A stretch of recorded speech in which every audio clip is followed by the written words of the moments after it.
Om Sahana Vavatu Sahano Punaktu Sahaviryankaravavahai Tejasvinavadhitamastu ma Vidvishavahai. Om Shanti Shanti Shanti.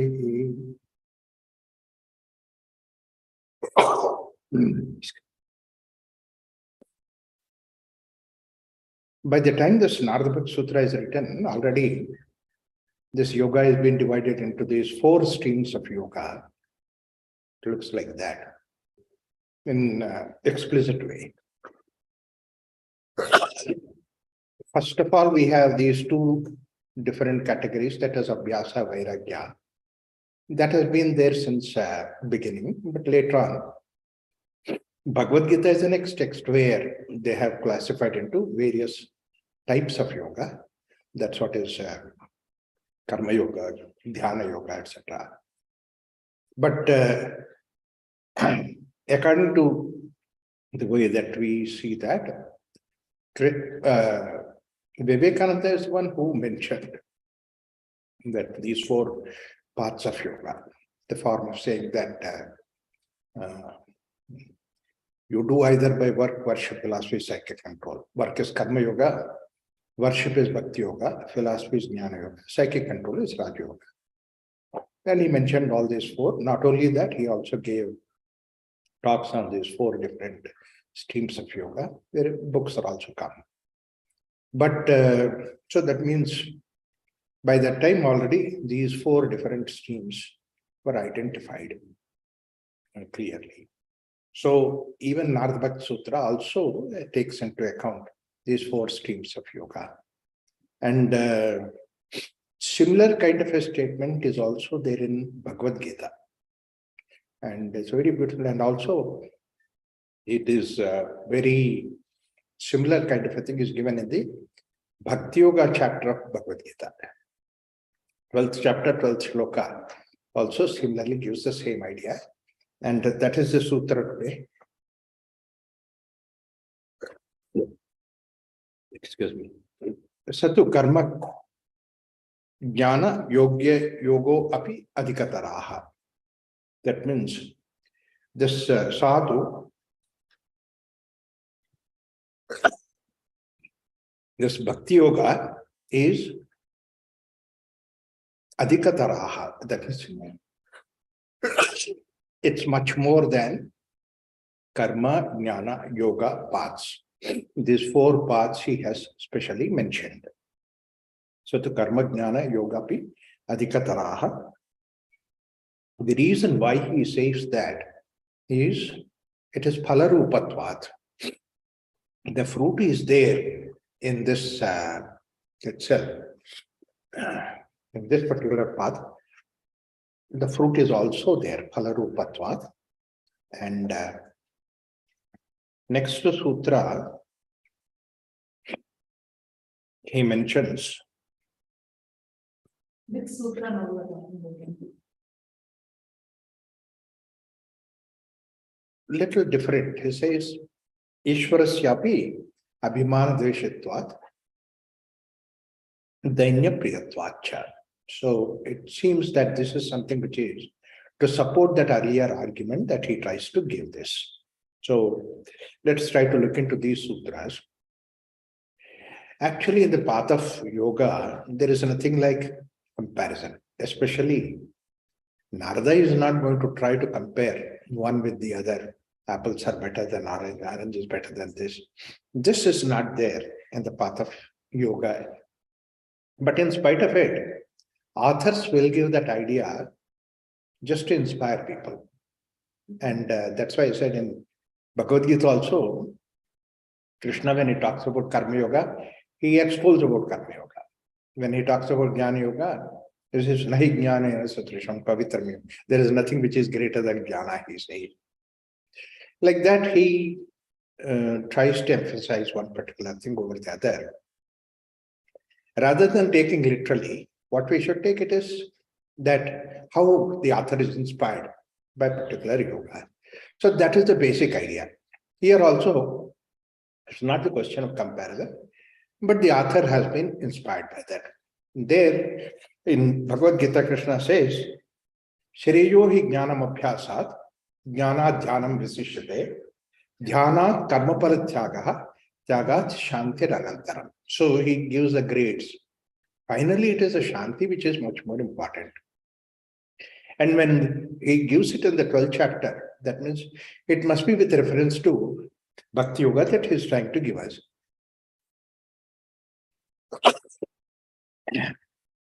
Because Shanti seemed to be the main focus of the Bhakti of all the other things. Now, the very fact that Shanti is the ultimate, that means why today I have so much of allergy, but the idea is that every path is towards the Shanti. But why Bhakti Yoga specially mentions about the Shanti? Talks about Shanti. It is basically the very idea of Shanti means that all activities stop. That's what is Shanti. So we have these two positions. One is called as the activity position. Another is the non-activity position. And that's what is basically Sthiti one, and the other is the Gati. Gati is the activity.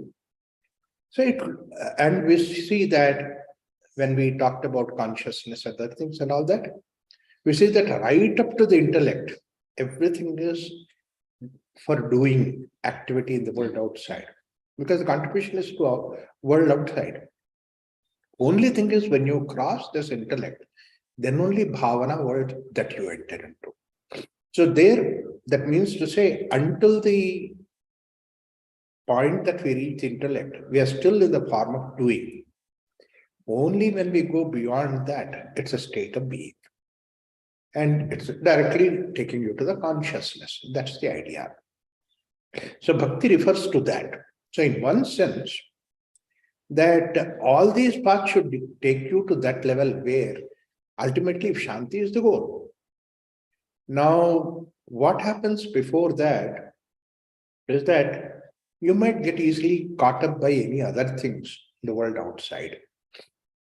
Because at the doing level, doing always has this idea of you do it and the result will come. And that claim is there, whether it is jnana, karma, or Raja Yoga.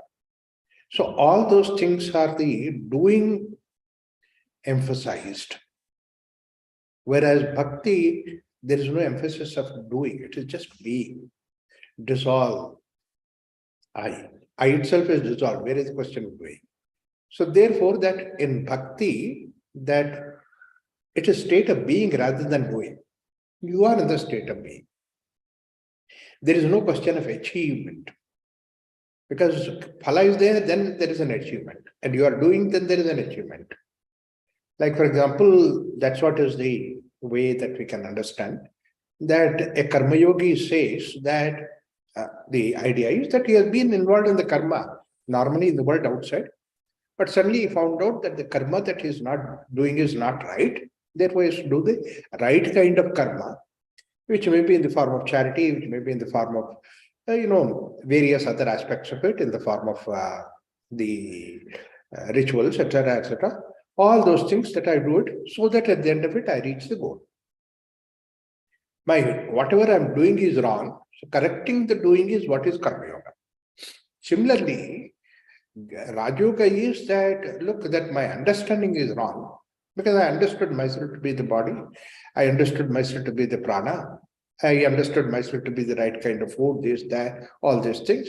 But suddenly I realized that all these things would lead me to the goal, and that goal is supposed to be the ultimate. So here the path is different and the goal is different. Similarly, Jnana Yoga, my understanding is wrong, my knowledge is wrong. I have to correct my knowledge. I was acquiring so many other things which are supposed to be. Suddenly I realized that they are not going to take me to anywhere else. That's why in Ishavasya Upanishad very clearly says all that other knowledge is avidya. Vidya is that which takes you to the ultimate. So correcting the knowledge, my understanding, is what is Jnana Yoga position. So there is always certain focus on what you are supposed to do, what you are supposed not to do it. So that ultimately you reach the goal. And these things are not taking you to the goal. And in Jnana Yoga also, that is what expressed by the sages, like Narada said, I read everything, Rugadhyami, Samadhyami, Ekshadhyamadhyami, all these things I learned, but Shochami, I'm still worried. And then the Sanat Kumaras advised Narada, Shokam Tarati Atmavidu. Only when you go to the Atma, then only Shoka will go away. So ultimately you reach that state. So in everywhere, it is like that, what I'm doing is wrong, what I'm understanding is wrong, or what I took to be wrong. So this is correction, is the Jnana Yoga Karma. But Bhakti Yoga is, I itself is wrong. Dissolve this I. And that is the beginning point itself, right from the beginning that you dissolve I. And even this dissolution of I, if it is also becomes like another karma, another activity, then that also becomes difficult. Another one I cannot just that means actually instead of this I hold on to another I. I hold on to I with all the world outside. Then I hold on to the world that I give up this I. That itself becomes like an ego. So another ego. It's like Ramakrishna Paramahamsa says that one is like iron shackles, and then you remove the iron shackles and make it into gold. But then gold is still shackles only. Both these things have to go away. So that is what. And another thing is that I is much more stronger. That I which is giving up everything else is much more stronger I. At least these eyes, we know that this is worldly I, and this got less consequence. But then that I is something which is spiritual. Wow. I'm surrendered. I've given up everything.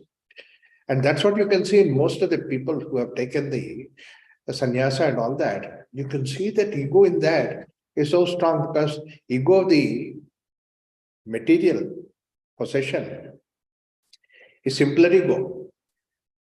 And ego of the giving up the material possessions is a bigger ego.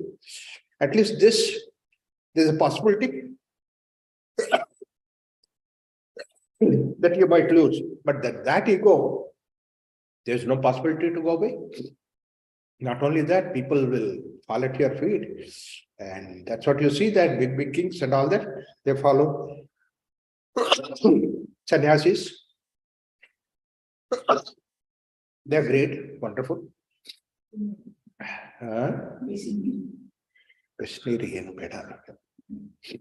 Just, I don't know, suddenly I got it. So therefore, essentially that they're also giving up is not the idea. Actually, that's why yogis enjoy the world. Bhaktas, others, they might give up, but then bhaktas, they are just fine there in the world.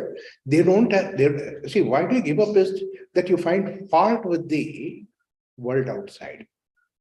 You find fault with the world outside. Yogis never find fault with the world.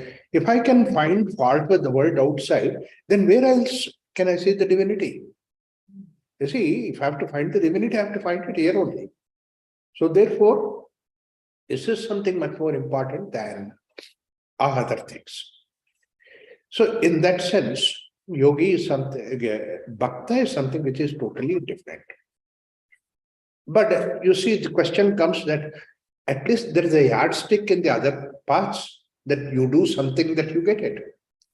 There is a guy that I finished in Ashtanga Yoga, first finished, second I finished, and third finished, and then now I'm in the fifth state or fifth step and all that. So there is a yardstick that is there. Similarly, Karma Yoga, like I finished this one, next I'm doing this one. So like there are certain things, these rituals are finished and these rituals I'm supposed to do it. And of course, in Jnana Yoga, definitely you see that. Somebody told me that, yeah, we finished 4 Upanishads. So you don't have to talk about these 4 Upanishads. Now you go ahead. Array, 1 Upanishad, 1 Vakya is sufficient to give you the ultimate. But then you keep on counting at the how many Upanishad they read. So this is how essentially that what happens is that other paths, there is certain things of account. Whereas in bhakti, there is nothing like that position, because you don't do anything. You are not doing anything. So there's no count that I did it. In fact, on the other hand, I itself is not there. Where is the question of doing it? So therefore, there it is called as prayatna.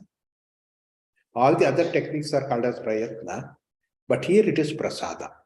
Prasada is what God gives me. In fact, Bhakta says that, look, it's not that I claim I do something, therefore that I got God. Who am I? It is He who comes. If He wants it, He will take me. It's not the question of I do something. Because what happens is that if anything that I get by my prayasa, my effort, my prayasa is so limited. And how can I that my prayasa can give something which is unlimited? And that also, when I say I'm putting my prayasa in that, my effort in that, that means I'm not putting the whole myself into that. A part I keep it and only the part I put it. I don't give everything. So in prayasa, there is always a limited, you are also limited, and further you limit the prayasa.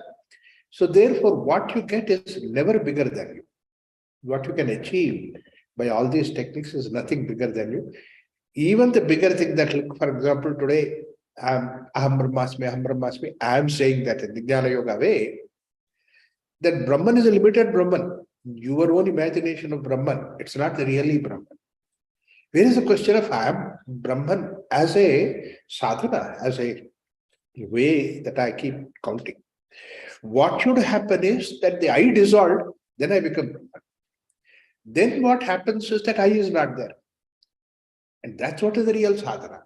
So that is why in Ishavasya Upanishad, the opening sutra is Ishavasya Vidam Sarvam. There is nothing like I there. It's nothing but God alone. It's an experience. So it's not the question of I get the experience. I dissolve, therefore that experience feeling is what is that. So one is called as prayatna, prayasa, and the other is what is called as prasada. That's why we say that, how can I get God? He's so unlimited. And therefore, what happens is that greatest of the bhaktas also, when we approach them, they're so humble. They say that, who am I? Like the case of Tyagaraja, it happens like that. That, the kingdom, they were thinking of, the king was thinking that making him as a Asthana Vidwan.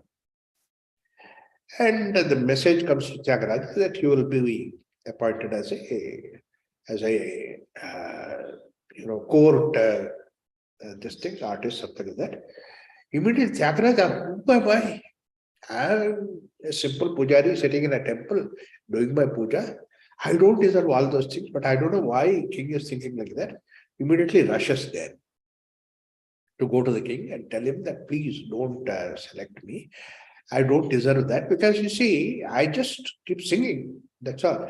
I don't know what are the meters. I don't know what are the tala, raga, this, that. I don't have any of the knowledge because I did not go through the schools. The big pandits are there. So they deserve it. I don't deserve all those things. So therefore, he went to king to plead that, look, I don't deserve it. Don't call me for that. Like that. The king also understood. He said, well, fine. If you really don't want to do it, we don't want to do that because you are anyway respectable for us. And then when he came out of the king, then people said, where were you? He said, why? That other big Vidvamsa, this big philosopher, that fellow, that they were, this fellow, he said, he is going to your house to meet you. At this point of time, I'm away. Such a big man coming to my house to meet me, and then I'm not there. I'm out. So he was feeling already bad. And then he went further ahead. Somebody said that another Vidwansa is going there. Oh, even he is also going there and I'm not there. See, he was feeling guilty that he was not there. Finally, when he goes there, that all these stalwarts were all sitting there, angry, thinking that this Tyagaraja must have influenced the king for some reason or something like that. But how can you become that we are all here? So they wanted to claim that. Tyagaraja goes there, looks at all these people, goes in front of them. Bapre, you are like the stars and the planets that are there. And who am I? I am a simple person here. And that's when he sang the song. Endaro Mahanubhavalu, Andariki Vandanavu. So many were there. Indrudu, Chandrudu, etc. All of you are there. And then who am I? So he's always humble. That's what is the idea. He can never claim. Bhakta can never claim. He becomes humble. So what he gets is prasada. It's not prayasa. There's another thing that is there. The prayasa has very subtle, the prayatna prayasa has a subtle impact in that. That is, I did so many things, so therefore I deserve it. See, this question of deserving comes into the picture. I did so many things, so I deserve it. I've been sitting and meditating for half an hour every day, or 2 hours, 1 hour, 2 hours every day. Why I did not get any samadhi, or why did I not my kundalini, experiences, this and that? Claim. Because what happens is that anything in this world is always connected with the karma and karma phala, cause and effect. So therefore, the moment that until the level of intellect that you are working anything, because that you are working in this world, so you always look at only the karma and karma phala. In fact, Krishna very strongly recommends that if there is anything which corrupts your karma, is the karma phala itself. So that's why he says, karmati padikaraste ma phaleshu kadachana. So, because first thing that really corrupts your karma is karma phala. Nothing else is there. And then without karma phala, then why am I doing all these things? So I do everything for the sake of karma phala. Otherwise, why should I do? Why should I do meditation? Why should I do yoga? Why should I do asana, pranayama? This basically it's going to give the result. So without the result, where is the question of doing all those things? So whether it is the karma, jnana, yoga, they're all looked at the karma phala. However much that you say that you don't do it, however much top of the world Krishna says, top of their voice Krishna says that don't look at karma phala, but then we still deserve that, we still feel that way, that we do it because that karmi is there. The doer is there. So therefore that we deserve that. So the moment that you claim, there's another very important aspect is that I claim because I've done all those things that I get it, which subtly means that I have a complaint with you. You got to complain. So you are complaining, saying that, look, I did 1, 2, 3, 4, but you are not given me. It's like going to a government office and saying that I have submitted all those things. Why did I not get my permit? Something like that. So you claim. And as long as you have claimed, that means you have complained. And we have seen that in the Bhakti Yoga, the lowest level is complaint. The suffering that we have is because of the complaint. There is no other reason for our suffering. So only reason for suffering is complaint. That's why I said love is something which takes you beyond the suffering. And that's what is the idea of complaint, to tolerate. All right, I tolerate. And then further advance, I appreciate. And finally, I say God. So that is basically the way the bhakti takes us. It is the upward direction. Whereas the claim and all that is about the outside. So therefore, all those other things, they are, but the result is different, activity is different. Karma is different, karma phala is different. And but what is that karma phala? It looks like the same karma phala, all these things have to give. That is what Patanjali also gives us, that when we reach the ultimate, samadhi, Swarupa Shunyam, the I has to dissolve. But at the last point, but there are people who have, in fact, before he goes to that last point of samadhi, he gives us another whole chapter of Vibhuti-pada. And he also cautions us, because before that ultimate that you reach, whatever that helps you to see that you go in the path, that can itself become like a bondage for you. And that is what is basically the idea of the Vibhuti-pada. And it comes in the form of some ability or the other. And that ability itself becomes like a bondage for you. how unfortunate it is that we are in the path, but somehow the very path itself becomes a problem for us. That is what Patanjali cautions us, saying that klesha is, how beautifully he says that vritti is an activity that we are doing. And to see that life continues. And when without any problem, vritti life continues, that's what is aklesha vritti. That means it doesn't create a problem. Whereas klesha vritti is the same activity, it becomes entanglement. And entanglement does not come from outside, it comes from within us. So therefore it becomes like a klesha. It's not coming from outside, coming from within us. So that is why he says that whatever that becomes like a climb becomes like a complaint, and also becomes like a bondage for us. And there's another aspect also that is there. As I said, my prayas, my effort is going to give me, it's always smaller than me. It can never be bigger than me. So I'm always thinking of something which is Brahman, Brihat, but then what I get is of a smaller attitude, smaller aspect of it. That is the reason why karma jnana yoge api adhikataraha. It is much better than these things, because the simple reason that swayam phala rupatvat. The phala is the path. The path and result, they are not separate. The result is the ego dissolution, ego not being there. But here, what happens is, that's a beginning point. That's a starting point. It's not the question of result. That is what we are doing it. Bhakta, right from the beginning, says that I am nobody, I am nothing. And even that I am nothing is not intellectually coming. It's coming from the level of love. When this idea called that you are nothing comes from the aspect of your bhava, your love, then that really dissolves the ego. Like, for example, a child claims, sitting on the dad saying that, yeah, I won and I won and I've beaten you. Dad enjoys that sincerely. When there are some dads who don't enjoy it, that's a different issue. But really thing is that you enjoy that. Ego dissolution that you enjoy. What a wonderful thing it is. And it's not born out of intellect. It's born out of the feeling, emotion that is there, the love that brings about that. So when you give, that is the reason why we ended up the last chapter, last sutra, with the idea of saying that Tatsukha Sukhitam.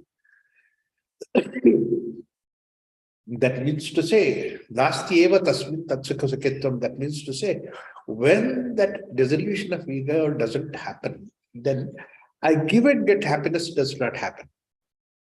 I allow you to win gives me happiness. I allow you to rule, that gives me happiness. I give you a head. It's such a beautiful thing. Like, our Uncle Sheshadriji, such a big man, great man.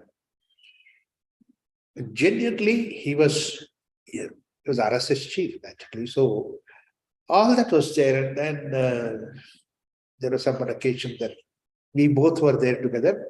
Somebody, a wedding party, something like that was there. And then we both went there. Raghu, come, you go. And then people would come. Immediately he would introduce to the people saying that, Raghuram is a very big yoga teacher and he goes all over the world and trains people. He would never talk about himself. He would try to put me forward. I'm his uncle. He would say that I'm his uncle. What is he? What is me? But that is the kind of thing that they don't admire themselves. Your happiness is my happiness. You are extraordinary. That is the kind of feeling that you have. Tatsukha Sukhitam. So from that, automatically comes to this idea saying that jnana yogyepi adhikataraha phalarupatvat, sayam phalarupatvat, and then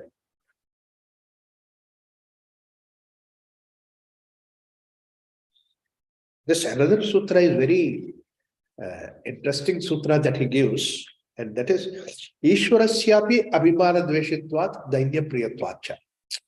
He brings about Ishvara there very intelligently.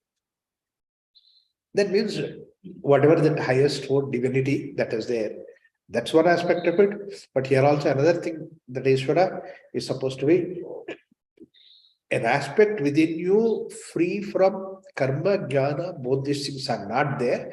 That's what is the aspect that is there within you, and that's what is Ishvara. Patanjali's definition of Ishvara. So both these things apply here. Abhimana Dveshitvat Dainya Priyatvacha. That means Ishvara does not like Abhimana. He hates Abhimana. Dainya Priyatvacha. That means to say there, he does not like ego, Abhimana. And Dainya, that means somebody who is humble, he likes it.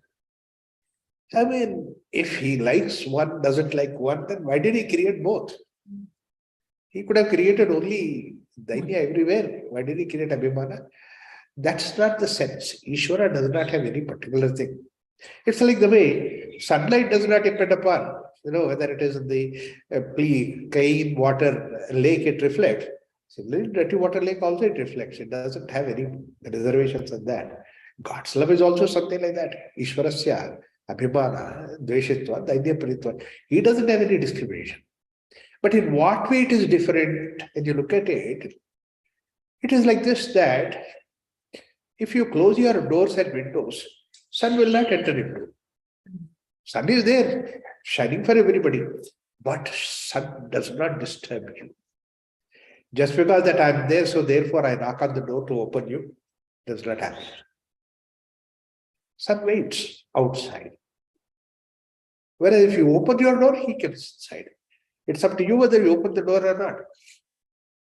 So that's what is important. So Dainya Priyatvacha, Dainya means when you are in a position of openness. Dainyatva is not the question of this thing, but if you have openness, everything comes into. If you have openness, you can see the world is so wonderful. If you don't have openness, if you have closeness, the same world doesn't look to be wonderful. You always find fault. Everything is all right, but this something is wrong. This is something. If it had been much better, it would have been like that. So you always have some amendment or the other to give. That's what is the idea. Dainya Priyatvacha is that you keep yourself open. So sun is there shining all the time. Sun comes every day. But then if you don't open your door, then sun will not come and knock on the door.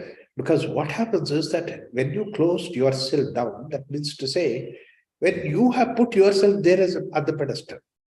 See, this is what happens when we have a particular God, a particular image of God, particular idea of God.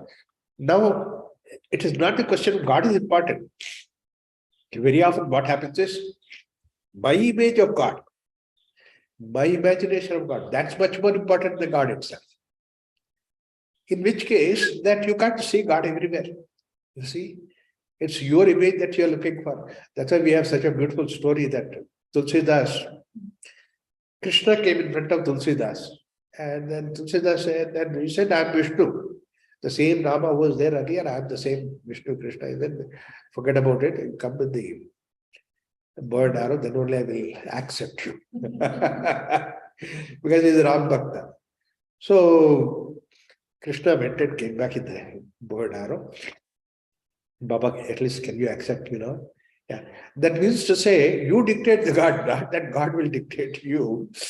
This is what your own image that you look at. Dainya Priyatvacha, that means we have to give up all our images, all our ideas, all our dharanas. Then only then it is Dainyatva. It's very, very important aspect of it. So everywhere this Dainyatva has been, that means to say, a feeling of humility, feeling of respect to God is something which has been, almost all the religions have said it. That's why Jesus Christ also says the same thing, that those who are surrender themselves, empty their heart, are the persons, God will welcome them. If you feel rich inside, then God will not welcome you. Because anyway, you are good enough. You don't have to, I don't have to cook to you. So this Dainya Pretvacha is something which is very, very important in that sense.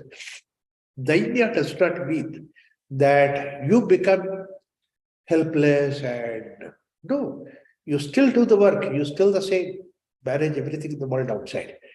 Deep inside in your heart, you have to have the Dainyatva. That means anything that you hold inside the heart as your image, as your idea, that means again it is about outside. Like the way in the Tulsidas story that when they said that Rama's image has this bow and arrow and all that, that means you have created that image. It's not anything about the God, about the divinity itself, about your own image that you create. Even that's also becomes like your ego. A lot of people have this idea. You see, just so today, I said somewhere this about saying that Balaburi Ganesha. I mean, I was thinking that elephant can have a trunk in any direction, right side or left side or back or forth or anything that. But I don't know that, oh, this Ganesha, Balaburi is the right side, you know? Oh, he is real Ganesha. The other is not real Ganesha. You don't give that freedom to the elephant also. You decide about that. Only Balaburi Ganesha. And how many people have so many this kind of an idea? In fact, I was in that means God, we paint our own imagination of the God. I was in, Udupi. Udupi is supposed to be southern Vrindavana. So I was there because Pejar Swamiji wanted to have some classes. So I went there. At that time, some very big, this Gaudiya Math, which is supposed to be Dvaita Parampara, highest secretary, he also came. He was there staying in that same place where I was there. He said, Raghuji, always, Raghuji, yahan pe kuch theek nahi hai. Nothing is not all right here. Nothing is all right here. I said, what do you mean by that? Everything is fine. Thousands of people come every day, and then Pejar Swamiji is doing all those things, and then they're fed with the prasada, this and that. And one of the important things, of course, he had so many arguments, but one of the very important arguments why this place is not good is that, what is this Krishna? They say that there is very great Krishna. They said, what is that? They said, black Krishna. Look at him, Vrindavan. We have such, this marble Krishna, white Krishna. Here is black. In Rajasthan, you get marble. In Karnataka, you get granite.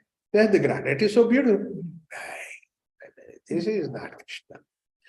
वहां देख करके भक्ति भी नहीं आती है. How people get caught up in these things. So Dainyatva is not for the God. Dainyatva is for your God. Your image God, your idea of God, that you have Dainyatva. It's not your Dainyatva. That means again, your idea that you surrender. And that's also again Abhimana. It looks like Dainyatva, but it is still Abhimana. Ishwarasyapi Abhimana Dveshitvat Dainya Priyatvacha. It's like the way that rain comes everywhere, but rainwater does not stay on the hills. It stays on the lakes. You become lake receiver. Then you see that the grace is received from all directions. You're only to be receiver.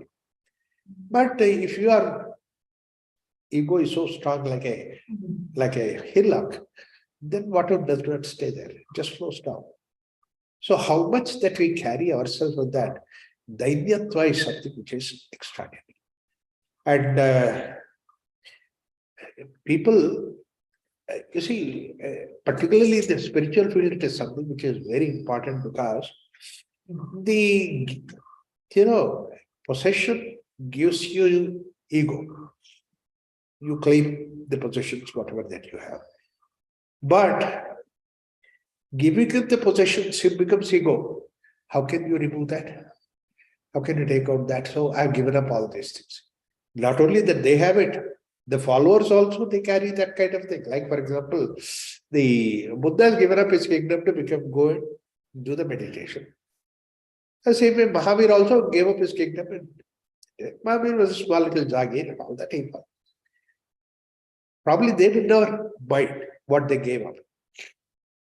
But the disciples, they keep fighting. Buddha's disciples say that our Buddha has given up a greater kingdom, bigger kingdom. Mahavir says, our followers say that, yes, our Mahavir has given up bigger, greater kingdom, but bigger this thing. So they are fighting. They're arguing about that. So what is giving up? Holding on to the giving up is something which is again, in fact, at least if you have possession, then it goes away over a period of time, you lose it, all those things. But if you are given up, that will never increase. Actually, that increases. Like, for example, person was saying that, introducing that he is a great philanthropist, he has given a lakh of rupees donation for this. He said, also tell them that, it is 10 years back I've given, so now it is equivalent to 2 lakhs, 5 lakhs appreciation. That is still count. So, how much you give up should not be the Dainyatvat. It's that simple. A fellow came to Ramakrishna Paramahamsa and gave all the bag of gold coins. They said, I don't want it, so I give up, so therefore you. Ramakrishna said, look, I don't even take care of my things. How can I take care of this? So you also don't want it, I also don't want it. Let's do satsang. You go to the Ganga, throw it away and come back. He goes to Ganga, and then is 10 minutes later, 15 minutes later, this fellow has not come back. Ramakrishna figured out what's happening. Went to the backside western veranda and saw this man there near the Ganga. He was putting the coins in there, 221, 222, 223. How many coins he putting in the water? He's counting. When you give up, what is in the count? You hold it, then you have to count it. If you give up, you don't have to count it. Kachara. Kachara is the garbage. You don't count on the garbage what you get. But a little digression that today I have seen yesterday I've seen one video. It's very interesting. Somebody, he was carrying a bag full of things. I don't know if there's anything, you must have seen. He's carrying the bag of things and then he says, Kachara is garbage I'm selling. He said, what is this garbage you are selling? We throw away the garbage and you are selling garbage. Yeah, I'm selling this garbage. You want to have? You please have it. He says, are you mad? You are selling the garbage? Who will buy this garbage? Oh, a lot of people are there who buy this garbage. So therefore, I'm selling it. I'm making a lot of money out of it.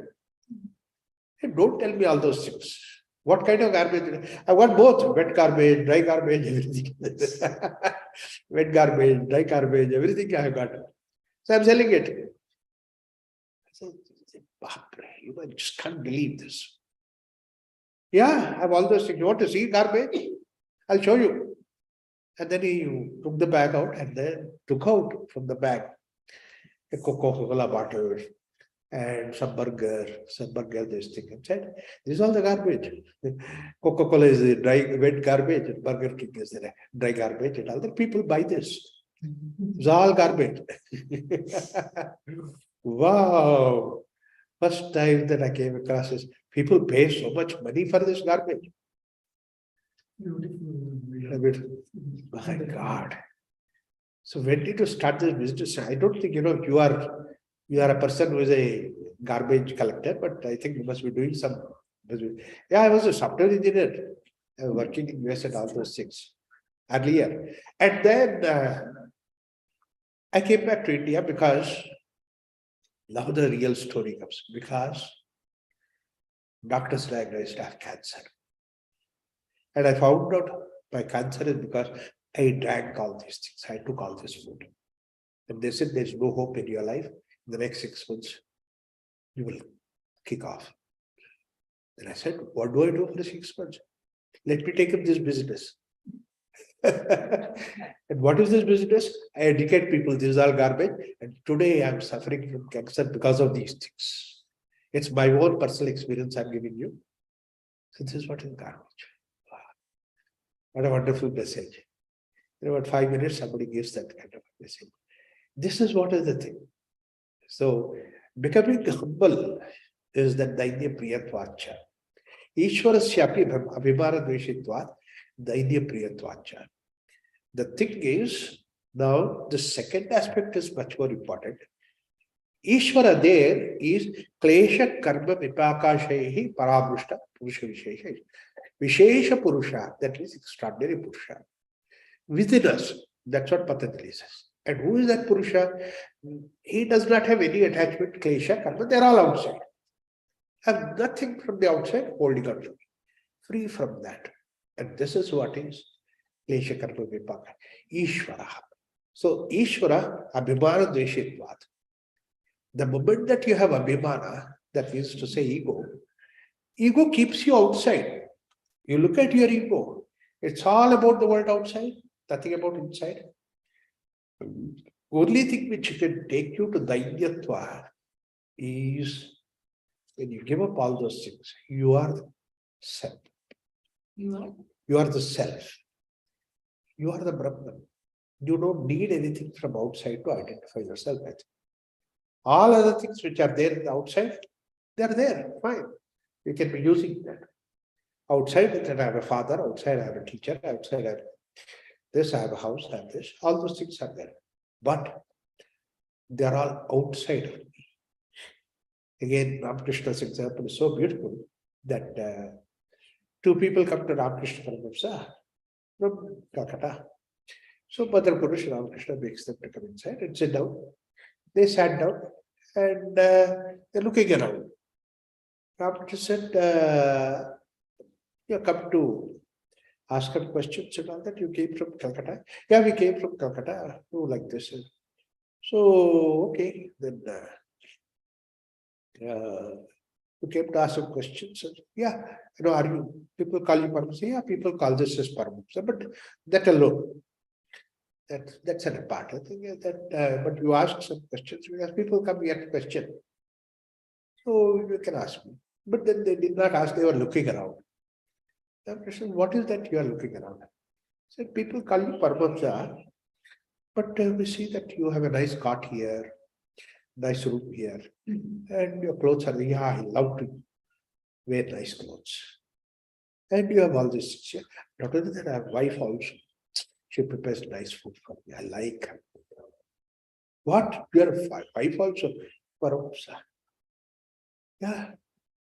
I have all these things. But why people call you Paramahamsa? I don't know why people call me Paramahamsa. Then I think we have come to a wrong place. Yeah, I think we must have come to the wrong place. Che, we waste our time. So they got up and they're going. They went that far. Ramakrishna calls him, hey, Mother Purush, come. They thought now Ramakrishna is going to give some explanation. They come running. And Ramakrishna says, I also have a mosquito net. But tease them further. And they answered, to say that you called us, and they ran away.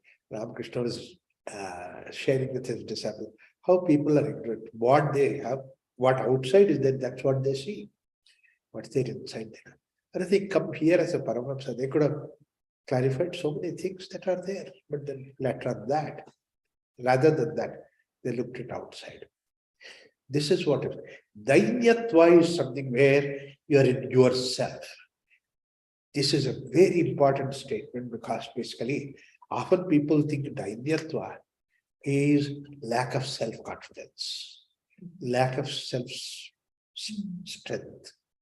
But whereas, according to Patanjali, according to Narada Sutras, Dainyatva is that your strength, yourself. You are not strong because of the things outside. Not because of somebody else says that you are what, but you are yourself is something which is extra.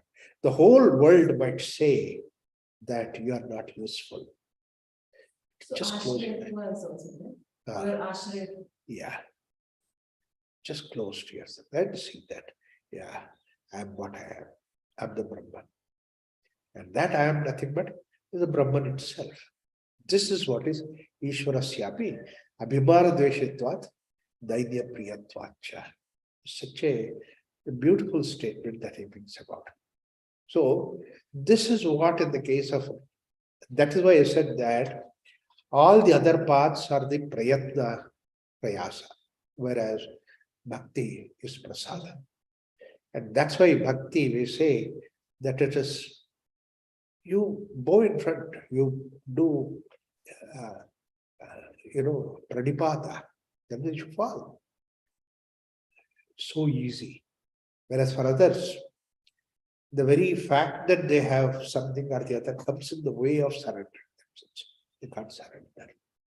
Bhakti is so easy to surrender. That's what is there. Ishwarasyapi Abhimana Deshitvat Dainya Prita. Actually, there are 3 more other sutras. I think next time we'll take it. But he says that this is also very important. Tasya Jnatameva Sadhana Vidyeke. Some people say that through jnana you get this bhakti. Say that you still need jnana to go to the bhakti. But Narada says that's not true. Because the people who are great jnanis, they have given up jnana to go to bhakti. Not that they have pursued the jnana taking you to that. They thought jnana will not give them. And a beautiful example for that is Chaitanya Mahaprabhu. Extraordinary, wonderful, knowledgeable person, defeating everybody in the knowledge. Suddenly he says that this is not going to take me anywhere. He gave up and became Hare Krishna. That's one simple mantra. So therefore that is it. Tasya jnanameva sadhana vidyeke. Some people say that it's the jnana. And some people say anyonya ashrayana. Both these things are there. But Narada is very clear that none of these things happen. In fact, why is Narada so important in this case is that you see that, when you don't have that ego, which is basically Narada represents that, everybody is close to you. The gods are close to him, demons are close to him. He can equally go to Hiranyakashipu, Hiranyaksha. He can also go to Vishnu and Shiva, and he can pray them. He can go to Krishna, and also he can also go to Satyabhama equally. There is nothing which prevents him. Because it's such a thing that when you have no ego, you see, what happens is that the highest thing that we can think of in this world, which does not have any particular boundary, is the Akasha. Akasha doesn't have any boundary. And Atma, that is a spirituality, is something which is even subtler than the Akasha itself. How can there be any barrier? So that's what is the idea. So therefore that we'll see those sutras, but what is the way that Narada conveys in that? It's not a very simple idea that jnana is not the path. He has to properly picturize that kind of a thing. We'll see that in the sutra. So, and that's what is 28th sutra. Stop at this 27th sutra. Om Shanti Shanti Shanti. In one sentence, what is prayasa, prayatna? What is that? Prayasa is effort. Prayatna is also effort. Prayasa is you are putting your full force, and that is called as prayasa. Prayasa, prayatna. And that also yatna is effort. Prakarshena yatnaha, that means I put forcefully. That's what is prayatna. See, that's why Narada Bhakti Sutra, in the Patanjali Sutra also, Abhyasa, Tatra Sthitaha Yatno Abhyasa. He doesn't say Prayatna. That means Abhyasa is where you smoothly divert yourself in that direction. You don't necessarily force yourself. It's not pressurizing yourself, it's just directing yourself. That's what he gives the sutra for Abhyasa. He says, Tatra Sthitaha Yatno Abhyasa. Being in that state without any effort is what is Abhyasa. Like, for example, we set up a discipline. Morning I get up and this I do it and that I do it. So like that, there is a discipline. But how do I follow this discipline? I should naturally follow this discipline. The beautiful example that I have given at that time, in Patanjali Sutras when working, that, the fields, water will be flowing. And how they do it, water will be flowing in that area, but then the farmer thinks now that bit has to be cut off and then he has to divert the water here. All that he does is that small little portion of this thing, he cuts here and blocks it that side. So the same water flows in this direction. How smoothly he does it. He doesn't do anything. Just its natural flow is there. You divert it. In fact, that's what I say when I give the practice of Nadi Shuddhi Pranayama. I say initially, before you do the Nadi Shuddhi Pranayama, just about 5-6 breaths, just do normal breathing. That you are good. That means to say it's a flow that's going on. Now slowly, gently, divert that flow into one nostril to the other by putting the finger. Don't change anything, but then you just divert train the respiration like that. That is how the Nadi Shuddhi has to be done. Tatra hastitav yatnav abhyasah. Jnana does not lead to bhakti. Sorry? Jnana does not lead to bhakti. It's not a prerequisite for bhakti. Jnana. What is that? Jnana. Jnana does not lead to bhakti. Is not a prerequisite to bhakti. I mean, jnana is independent, bhakti is independent. Only thing is when you transcend the jnana, then bhakti comes into the picture. If jnana helps you to transcend the jnana, then you will need that bhakti aspect. If jnana, Bhakti leads to jnana. bhakti is Bhakti will definitely lead to jnana. bhakti. You see, what happens is when somebody who has gone to the highest in the bhakti, then he sees the purposefulness of jnana. And where it is useful, where it is not useful, you know it because you are looking at it from the top. So this is what in one book it is given, saying that all these other paths are the points of view. The bhakti is you are at the viewpoint. See, when you are at the viewpoint, you can see all these things. Yeah, you can come in this direction. Bhakti is like that. The top of the hill. Yeah, people come from different directions. Fine. So is it like I stand there and I have a buffet? I Yes. I overlook at all these things. That's what bhakti. It's fine, that's fine. Why I have to say that is, there was one of the greatest of the bhaktas who was there, Kasaragod, Ramdas. He has written 3 books, very beautiful, long time ago. When I was in the first year engineering, I read those books. Very attractive, very interesting kind of thing. The quest of God, in the vision of God, that is in God realization. This is his journey in 3 different directions. So he was only Hare Ram, Ram Ram. That's what is the way that he has. His name is Ramdas. So when somebody approaches him, and I think in the Vision of God, that was the second book. First is in Quest of God, second is in the Vision of God. In the Vision of God, somebody asks some question. He gives the answer. Absolutely Jnana Yoga answer, he gives it. Wonderful. Where did he get that knowledge? He gets that knowledge because that he was following. He was a bhakta in that heart. Started. It was a beautiful ashram in Kasaragod. Papaji. Papa Ramdas. He was very fondly remember that Papa Ram. He never claimed to be saint and all that. Extraordinary saint. I read his books when I was in the first year of the college. If one person knows that, if for example, if I am seeing myself, Yeah. that there is abhimana, there is ego rising in some areas.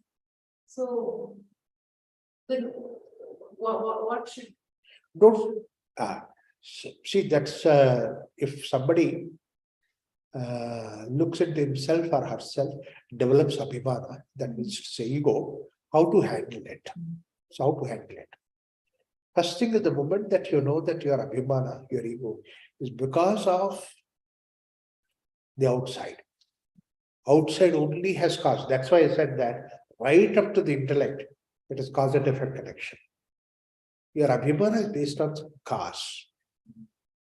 Therefore, that, oh, it's about ego. So I should not identify myself with that. I may have it, I may use it, but I should not identify with that. Very seldom we see this kind of thing. That when somebody says something, immediately there is another person who says, oh, yeah, I also had the similar experience of what you said. I also met somebody. Who asked you? Why did you say that? Because you feel that people should recognize you also. Outside. Oh, I also did this. I also do that. But sometimes I do much better than you do it. There are worst cases anyway.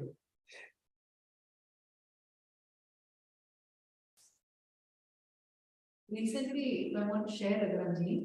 Recently, there was an incident where somebody threw something and I could see that I was getting upset. And after some time, I realized that the upset reason is because ego is hurt. Yeah. Ego is cropping up. So I could see that the ego has cropped up. Because how can that person not listen to my suggestions? Right. I'm a therapist and not exactly like that. So I saw that the ego is cropped up, and suddenly I was just remembering your term of when it happens, try to add compassion. Yeah, right. So when that is added, then you're not in me. Yeah. You're not in me. That is dissolved.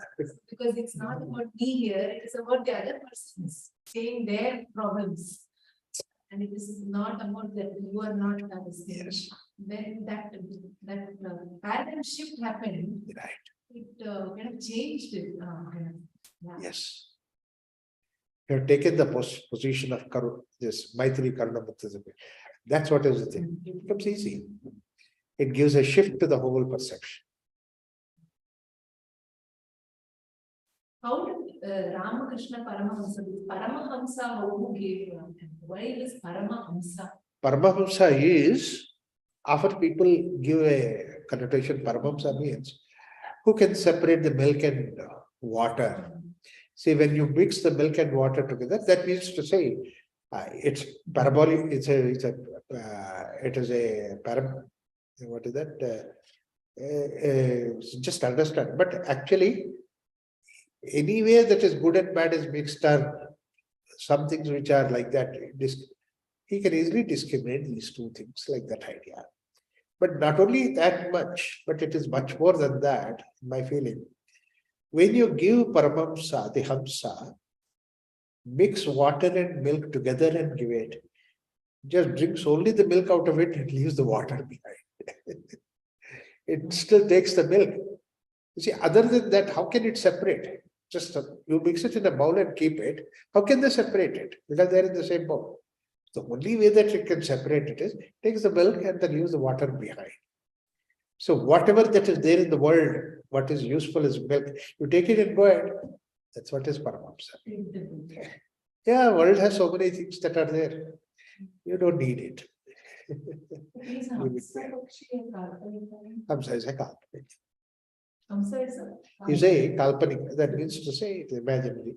In fact, we have a lot of such things which are only the imaginary kind of things. We use them as upama. Upama means, as an example, we use it. Not that reality is there. Yeah, I mean, but it is not swan, really the swan. No, whatever that we have the swans here, in that shape that they have given, the big swan, good swan, that is what they have given. Not that there is something, because you see the swan on which Saraswati sits or Lakshmi sits. So It's all those things are kalpanika, kalpana matra. We have all those things. Otherwise, the rat will be crushed under Ganesha. You look at the whole concept that is there. Somebody was saying that at least, even if it is kalpanik, you should have a Ganesha should be a rat, and then his the carrier should be an elephant. But we put the other way around.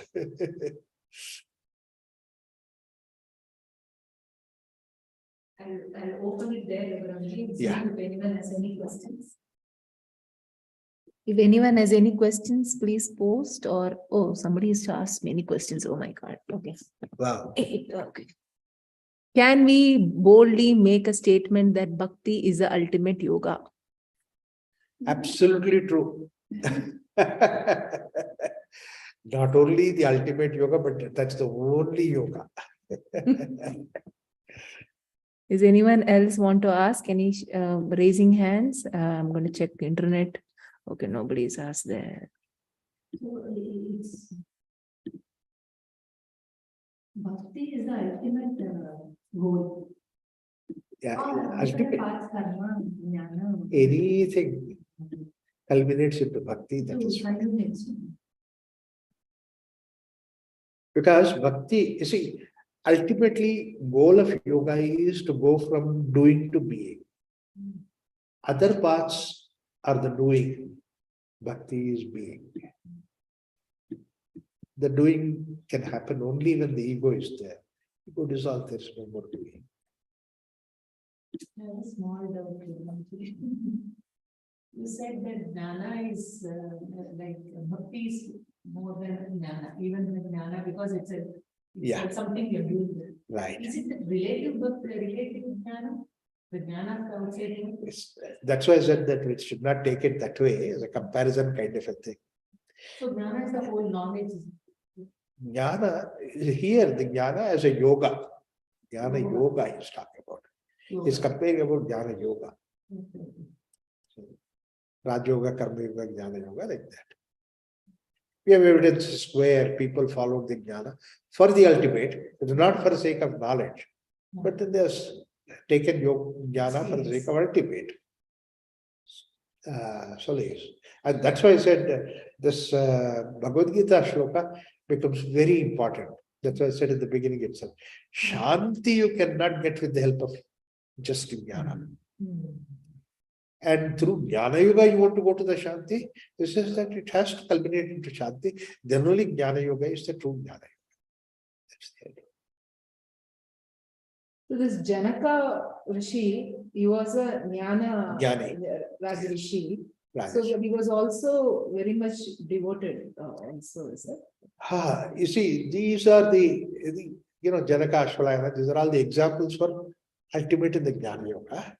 But what aspect of it they can see in the bhakti aspect of them is that in spite of all that knowledge and everything, they were so humble. If jnana can also take you to that humility, then that's ultimate. They are the representation of that. He did not have the ego of wealth, he did not have the ego of the knowledge, he did not have all that. See, Ashtavakra comes, he is just humble, so humble in front of Ashtavakra. The first chapter of Ashtavakra gives some ideas, and then Janaka reflects that. Ashtavakra immediately has a doubt whether this man is really Jnani, I mean, he reached the ultimate, or just only collected knowledge. He tests him. Second chapter, Ashtavakra tests this Janaka Maharshi, and then he's convinced about it.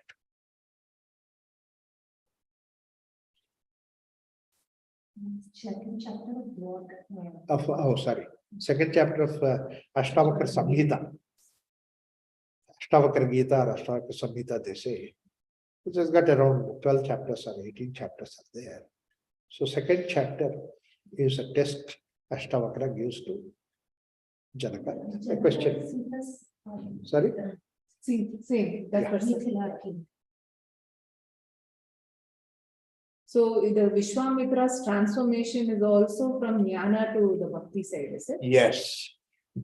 In fact, Vishwamitra's transformation is, that's what where he says that when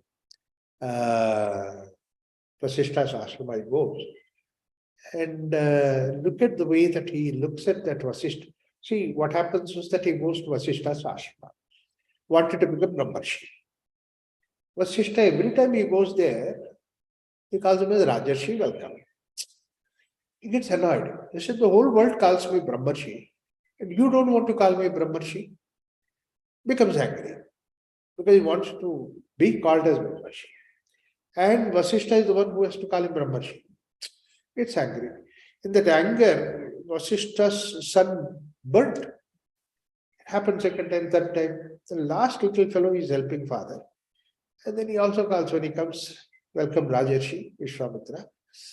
Angry. But then when he looks at that kid, 6-7-year-old kid, tender hands helping father, giving the soft food, flowers. How can you become angry with a child? At once he melts down.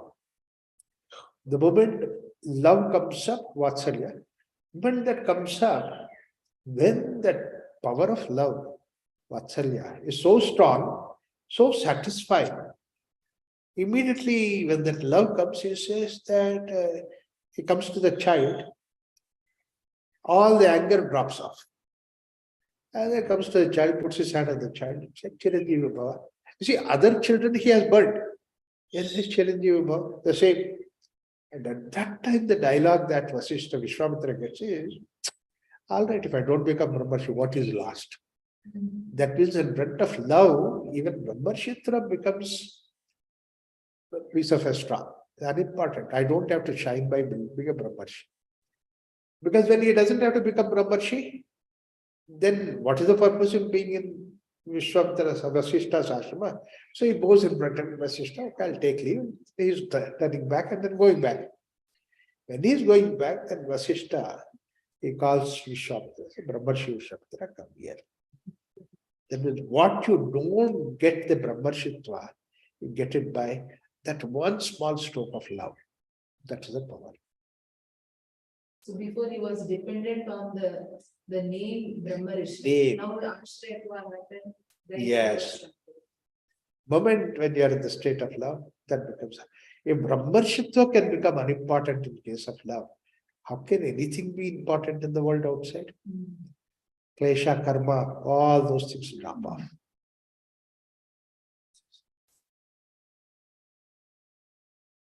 This drama, this enactment of Vasishta, when we were 8-9-year-old children, my father used to have started this children's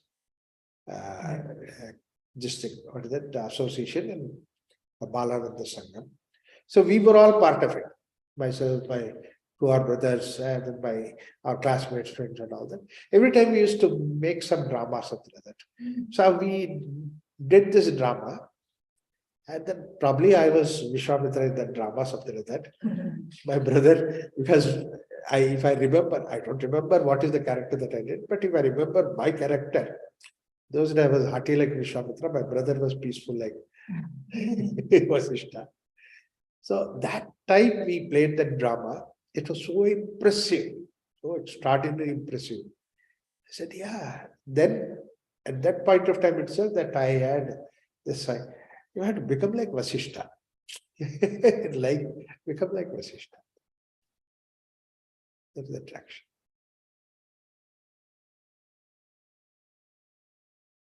And I didn't know that this real story anywhere exists or something like that. And one of the stories of Ramayana, I read this. They have said this Vishwamitra story is there. Yeah, you don't see it in the usual books, Raghuram. You don't see this. Some separate somewhere. No, Valmiki Ramayana is there, Vishwamitra. Yeah. Well, Vishwamitra is there, but this. But this elaboration of the story, this is only that information is there, but elaboration is not there. That you get in one of those other allied books of Ramayana.